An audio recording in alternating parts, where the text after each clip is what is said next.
në fund zemra e çdo shqiptari ndihet e ngrohtë e me besim, sepse reagoi rinia dhe populli i kryeqytetit, e mbi gjitha reaguan nënat e Shqipërisë dhe dolën në shesh foshnja Qeron Engjit e Shqipërisë.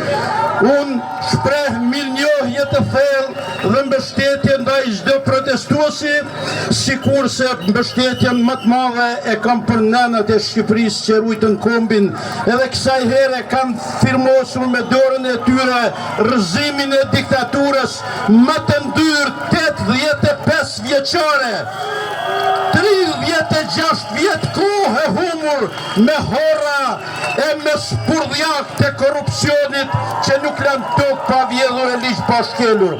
Së dyti, respekt dhe mirënjohje për të gjithë investitorët në Shqipëri, e në mënyrë të veçantë për Bashkimin Evropian, për Shtetet e Bashkuara të Amerikës dhe presidentin Donald Trump, që po ja shkullim rënjet me ndihmën e miqve sorosiane o komunizmit, diktaturës më të ndyrë të Europës e të botës.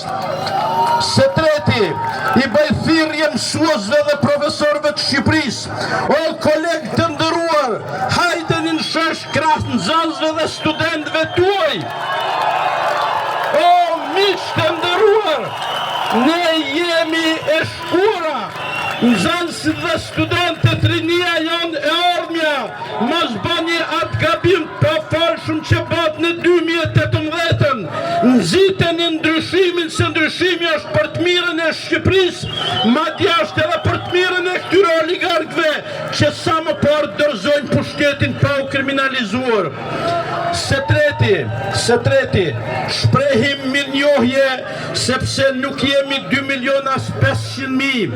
Zoti kryeministër, ministra zyrtar të Shqipërisë, kurse janë faqen e zez vetes, sepse jami 25 milion shqiptar që i kanë sytë dhe mendjet këtu sonte.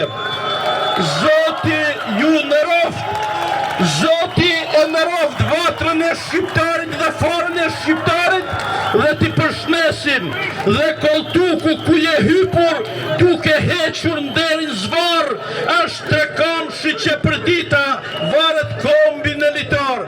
Këte trekamsh e keni bët cop. Ju lumt, Zoti ju nderoft.